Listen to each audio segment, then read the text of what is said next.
Obrigado.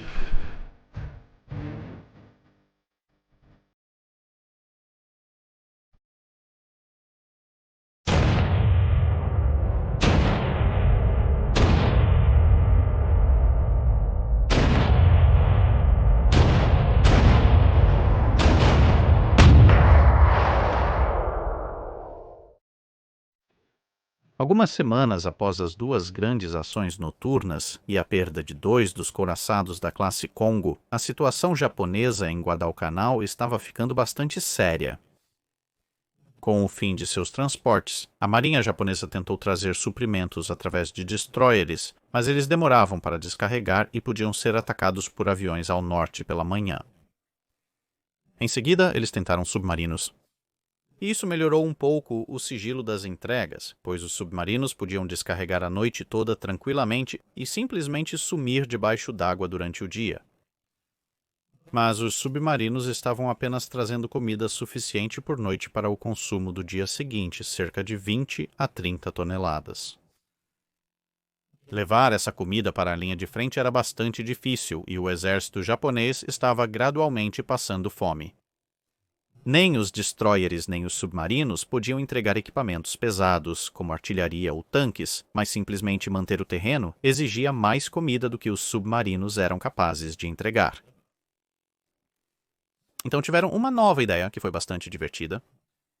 Pegue grandes tambores de óleo, limpe-os, encha-os com comida e outros suprimentos úteis que caibam em um tambor de 55 galões. Infelizmente, não é possível colocar um tanque em um tambor, mesmo em partes. Então, amarre os tambores com correntes e cordas, carregue-os em destroyers e leve-os em alta velocidade para a ilha. Jogue os tambores ao mar, faça uma curva acentuada, pois o destroyer não deve estar em terra, e corra para casa. Isso permitiria que os destroyers escapassem em segurança durante a noite, porque não estavam parando para descarregar, e os tambores, pelo menos em teoria, levariam-se à costa, ou se não o fizessem, pelo menos esperançosamente, quando a manhã chegasse, seriam encontrados à deriva perto o suficiente da costa para que nadadores e homens em pequenos barcos, baseados na costa, pudessem ir buscá-los. A maior capacidade de carga dos destroyers em comparação com os submarinos e sua capacidade de chegar em grande número deveria, em teoria, aumentar o nível de suprimentos para a ilha e estabilizar a situação de alguma forma. A tarefa de realmente fazer essa ideia funcionar na prática caiu sobre o almirante Tanaka, que, felizmente para a marinha japonesa, era um de seus dois principais almirantes, embora fosse um personagem um tanto subestimado. Embora dizer que ele não estava feliz com a situação seria um eufemismo. Ele registrou: somos mais um comboio de cargueiros do que um esquadrão de combate nos dias de hoje. Os Yankees nos apelidaram de Expresso Tóquio. Transportamos carga para aquela ilha maldita e nossas ordens são para fugir em vez de lutar. Que coisa estúpida. Para isso, 8 destroyers foram designados a ele. 2, seu próprio navio almirante Naganami, bem como o Takanami, estavam totalmente armados. Os outros 6, Kuroshio, Oyashio, Kejeru, Suzukaze, Kawakaze e Makenami, estariam transportando os tambores cheios de suprimentos e, para economizar peso, eles só navegariam com seus 2 lançadores quádruplos carregando torpedos. Os torpedos de recarga que eles normalmente teriam esperando ação tiveram que ser desembarcados para fazer espaço e peso para os suprimentos nos contêineres. Mais ao sul, o almirante Halsey conseguiu reunir um grupo de cruzadores para que ele não tivesse que levar seu único encouraçado operacional, United States Ship Washington, novamente. Mais afastado da área operacional, havia o encouraçado North Carolina, bem como os encouraçados mais antigos Colorado e Maryland, mas North Carolina poderia no máximo substituir South Dakota no papel de escolta de porta-aviões, e ninguém em sã consciência iria enviar encouraçados lentos e padrão para o turbilhão de combate corpo a corpo à noite, no que estava rapidamente se tornando conhecido como Iron Bottom Sound. A força que ele havia reunido estava baseada em Espírito Santo e consistia nos novos cruzadores pesados Minneapolis e New Orleans, nos cruzadores pesados mais antigos Pensacola e Northampton e no cruzador leve da classe Brooklyn, Honolulu. Junto com eles estavam os destroyers Fletcher, Drayton, Maury e Perkins. Esta força também tinha um novo comandante, o contra-almirante Carlton Wright, anteriormente do United States Ship Augusta, outro cruzador oficialmente rotulado como Força Tarefa 67, que substituiu uma formação mais antiga de mesmo nome que agora estava um tanto desgastada. A formação estava sob o comando do almirante Kinkaid, que havia sintetizado os planos do almirante Scott, nos quais ele vinha trabalhando antes de sua morte, com as lições aprendidas das ações japonesas, e então, adicionando a isso o uso dos novos conjuntos de radar SG, ele estava formando uma nova doutrina de batalha noturna para a Marinha dos Estados Unidos da América. O plano parecia bom no papel e significava que os navios dos Estados Unidos da América saberiam o que fazer em vez de adivinhar em meio a silêncio e ordens contraditórias em tempo real. Kinkaid reconheceu que a próxima luta quase certamente seria à noite, e então os destroyers equipados com radar SG teriam que liderar a formação.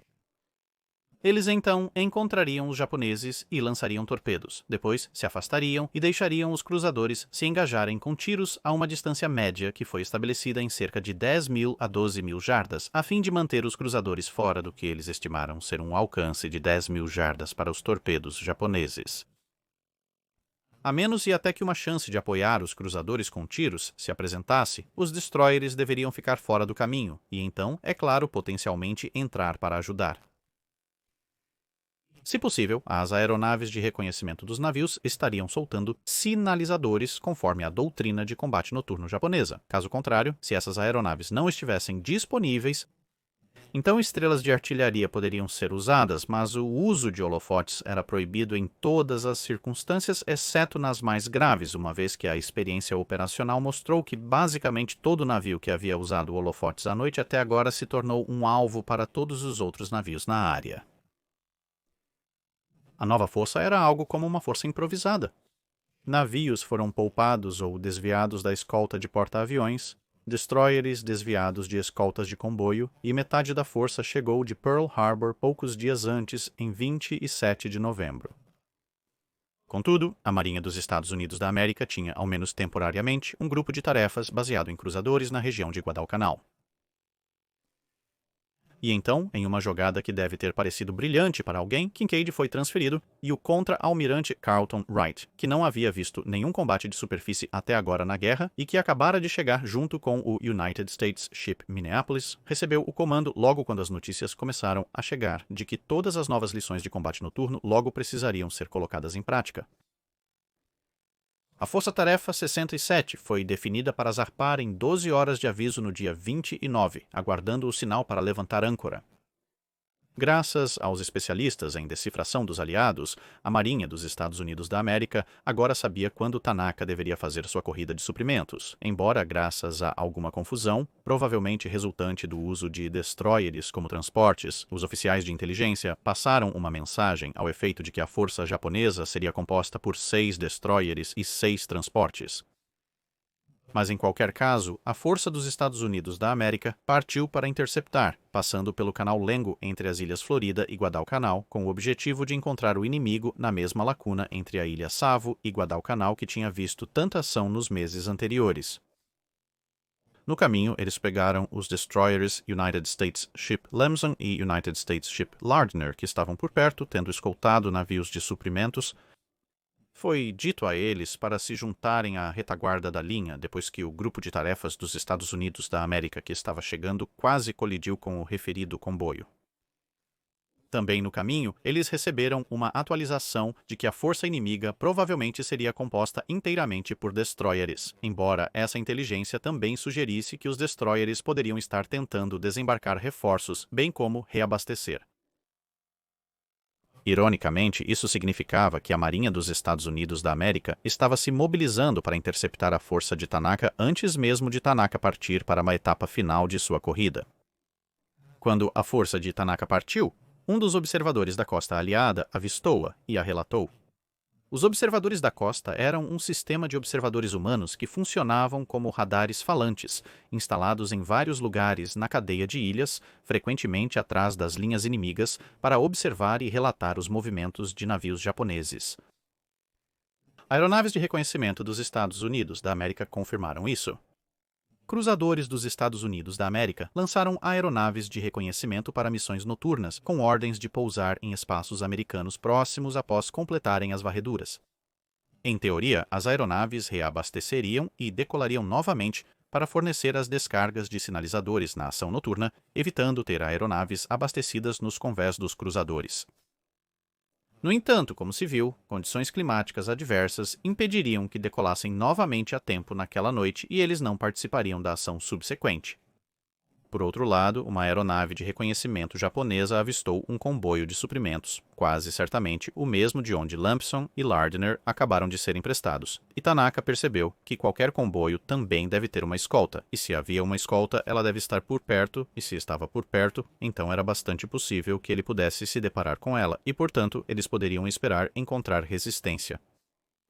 No entanto, ao contrário de outros almirantes japoneses, Tanaka não só estava preparado para isso, mas já havia informado a seus capitães que, embora pudessem estar em uma corrida de suprimentos, se encontrassem navios inimigos, deveriam priorizar a destruição deles em vez de continuar com a corrida de suprimentos. Apesar da possível discordância do exército japonês, Tanaka estava no comando e definia as prioridades. Ele liderou seus navios para o sudeste entre Sabo e Guadalcanal, enquanto os navios dos Estados Unidos da América iam para o noroeste com o United States Ship Fletcher liderando os 3 destroyers designados para a unidade, seguido pelo navio-chefe Minneapolis liderando os cruzadores. Isso sendo seguido por New Orleans, Pensacola, Honolulu e Northampton, trazendo a retaguarda. Destes, todos, exceto os 2 navios mais antigos, estavam equipados com radar SG. Lampson e Lardner seguiam na retaguarda. Enquanto Tanaka passava pela ilha Savo, movendo-se entre 12 e 15 nós, ele se preparava para implantar os tambores de suprimentos.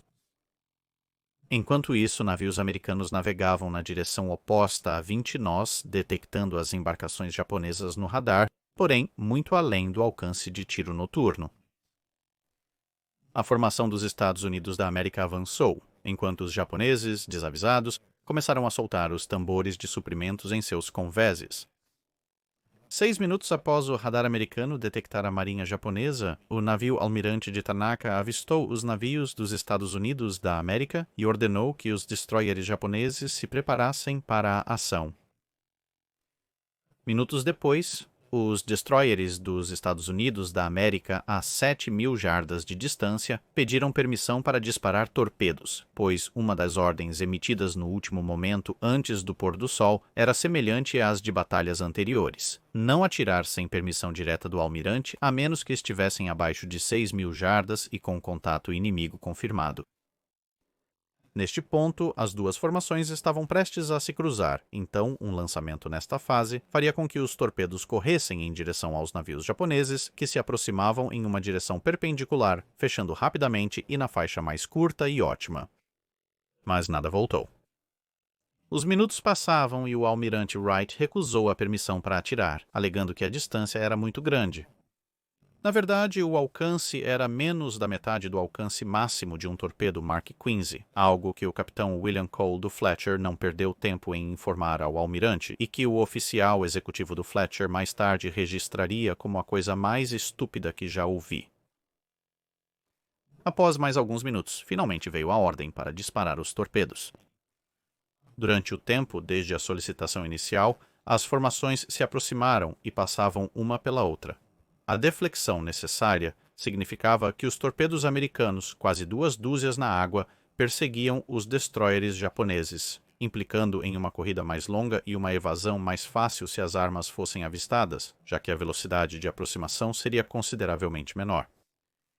Perkins, Fletcher e Drayton lançaram todas as suas armas, mas Maury era o único destroyer na formação líder sem nenhum radar e por isso ela não lançou, pois não tinha nenhum contato com o inimigo. 1 minuto depois, Wright ordenou que os cruzadores americanos abrissem fogo, arruinando o propósito de um ataque surpresa de torpedo, já que os torpedos ainda estavam a caminho e o fogo de artilharia dos cruzadores torna óbvio que os inimigos estão presentes.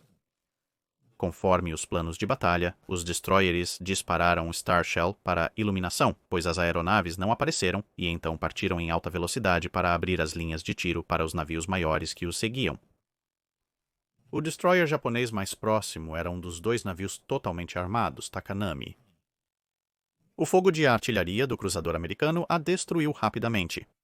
Embora ela tenha lançado todos os seus torpedos de uso imediato antes de ser retirada de ação, ela nunca teria a chance de recarregar.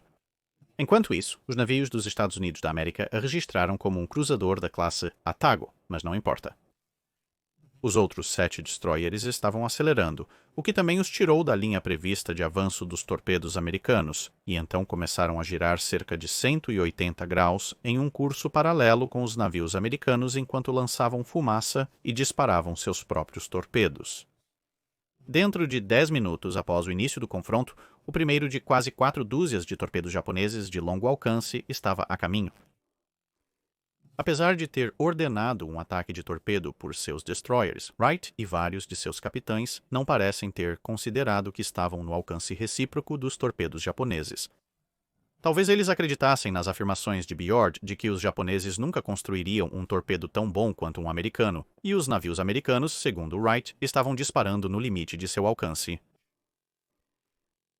Isso provou ser um erro crítico, pois a linha de cruzadores dos Estados Unidos da América prosseguiu agradável e constantemente sem variar seu curso e velocidade, e assim os torpedos japoneses começaram a chegar e a prontamente abrir buracos azuis em Minneapolis, incapacitando grande parte de sua propulsão e vendo a proa inteira à frente do armamento principal dobrar como papelão barato para o mar. Enquanto o próximo navio na linha New Orleans estava contemplando isso, chegou outro torpedo e a revista dianteira subiu. Tudo à frente da torre de superfície caiu à medida que os sistemas começaram a falhar. Imagina-se um oficial na ponte olhando para baixo e pensando que a frente não deveria cair. O navio estava cerca de 15% mais leve agora, já que esse deslocamento ausente flutuava alegremente, mas o que agora eram as anteparas dianteiras não foram projetadas para serem expostas a um mar agitado, e o navio logo teve que sair da linha. Agora fica ainda mais bizarro. Tendo visto os 2 navios à frente serem atingidos, Pensacola decidiu não fazer nada, simplesmente manter o curso e a velocidade com um ajuste mínimo para evitar as formas cambaleantes de Minneapolis e Nova Orleans. De forma um tanto previsível, pouco tempo depois, ela também foi atingida por um torpedo que a incendiou, arrancou seu eixo de hélice do lado de bombordo e a deixou sem energia e com uma inclinação preocupante. A próxima foi Honolulu. Aparentemente, com o capitão Halia sendo o único capitão sensato na sala, ele acelerou até a velocidade máxima e tomou ações evasivas enquanto enviava suficientes 6 polegadas para fazer Helena se orgulhar. Surpreendentemente, este navio não foi atingido por torpedos. O último cruzador na linha era, portanto, o United States Ship Northampton, e por alguma razão completamente inexplicável, tendo visto os respectivos destinos dos outros 4 cruzadores à sua frente, decidiu que claramente o melhor curso de ação era imitar os 3 primeiros e continuou no mesmo curso e velocidade de antes, com um pequeno desvio ao redor do que agora eram 3 navios em desaceleração e em chamas, 2 dos quais estavam sem suas frentes, e assim, em uma jogada prevista por quase todos, o Northampton foi agora também atingido por um par de torpedos. Eles foram avistados no último minuto e o navio tentou virar para o porto, mas sem sucesso. Os impactos destruíram a maior parte da propulsão do navio e também incendiaram o navio. De acordo com o relatório de danos, as detonações ocorreram quase simultaneamente e os sobreviventes geralmente relataram um único choque massivo e viram um único geyser combinado. A sala de máquinas de popa e outros compartimentos estavam abertos para o mar, desenvolvendo rapidamente um lister de 10 graus para o porto. Ambos os eixos de porta e o eixo interno de estibordo pararam imediatamente, deixando-os com apenas um conjunto de propulsão. As comunicações na popa da área danificada foram interrompidas e, como os tanques de óleo combustível estavam no caminho das detonações, grandes quantidades de óleo foram redistribuídas para várias áreas do convés onde não deveriam estar e sobre a estrutura do mastro principal. Em segundos, um incêndio iniciou e se espalhou rapidamente, alimentado pelo óleo dos tanques rompidos que borbulhavam até a superfície na área afetada. O óleo que havia sido jogado por cima também foi rapidamente incendiado e toda a estrutura do mastro principal serviu como uma enorme tocha. Esse incêndio nunca seria totalmente controlado. Para piorar a situação, Nova Orleans agora abriu fogo contra os 2 destroyers recém-recrutados que vinham por trás, que decidiram que seria melhor se eles simplesmente fossem embora. À frente, os destroyers Vanguard dos Estados Unidos da América em alta velocidade se encontraram no estreito entre Guadalcanal e as Ilhas Savo e se viram precisando contornar a Ilha Savo para voltar e ajudar, algo que acabaria levando muito tempo e deixaria a mesma passagem aberta para Tanaka. Eles poderiam, em teoria, virar onde estavam, mas isso os deixaria incrivelmente vulneráveis. A oportunidade não era algo que um almirante como Tanaka perderia, e assim, com uma salva de torpedos de despedida extra especiais, os navios japoneses se afastaram para o noroeste em direção à casa, deixando alguns de seus números para trás para tentar ajudar Takanami. Mas com Honolulu na área, eles decidiram que o Takanami abandonado não valia a pena se arriscar, e logo depois eles também se retiraram. Para os navios americanos, agora era uma luta pela sobrevivência. A luta de Northampton não foi tão longa. O relatório pós-ação observou que os esforços para controlar a lista foram inúteis e o alagamento progressivo continuou, aumentando-a lentamente.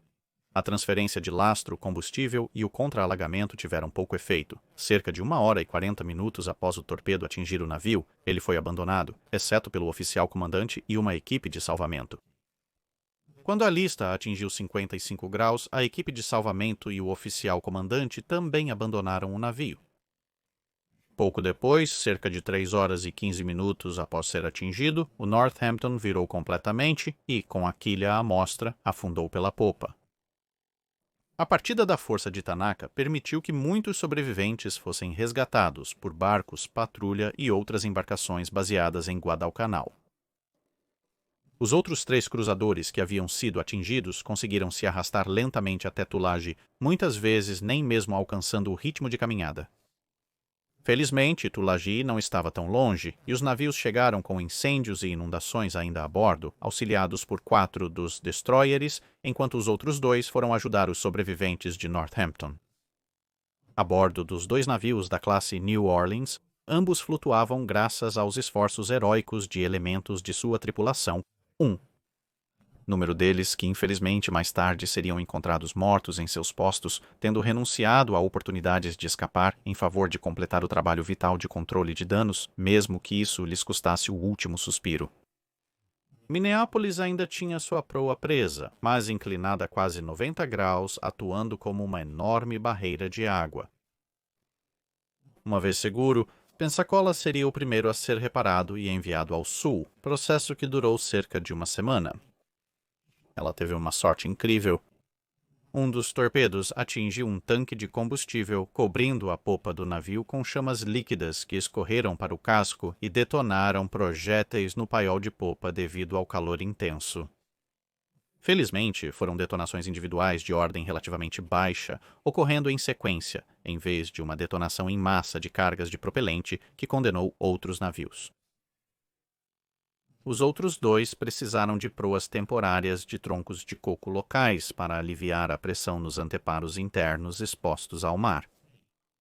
Essas eram estruturas relativamente rústicas e não particularmente bonitas, mas funcionavam.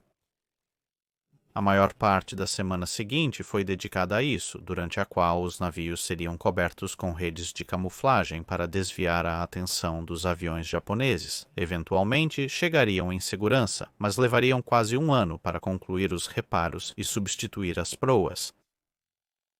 Não é preciso dizer que todo o episódio foi algo desastroso, deixando a Marinha dos Estados Unidos da América com pouco mais de 1 dúzia de cruzadores em todo o Teatro do Pacífico. Inicialmente, Wright afirmou que havia afundado 2 cruzadores leves japoneses e 7 destroyers em troca, o que provavelmente explica por que ele não foi repreendido, mas é claro que eventualmente se descobriu que apenas um destroyer japonês havia sido perdido.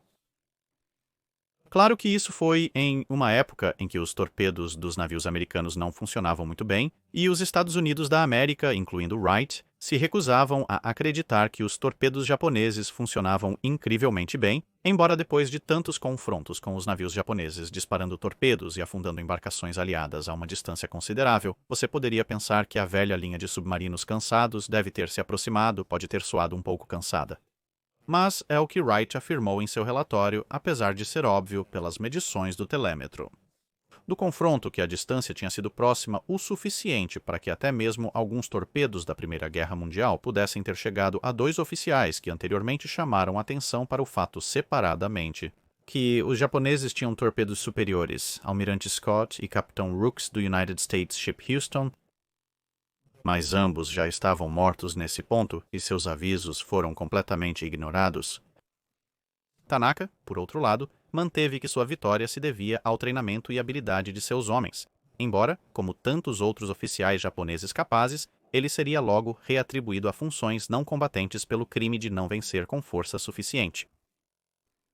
O único ponto positivo foi que a corrida de suprimentos não havia sido concluída e, entre ataques de barcos patrulha, ataques aéreos e similares, a maioria das tentativas posteriores de desembarcar suprimentos foram amplamente interrompidas.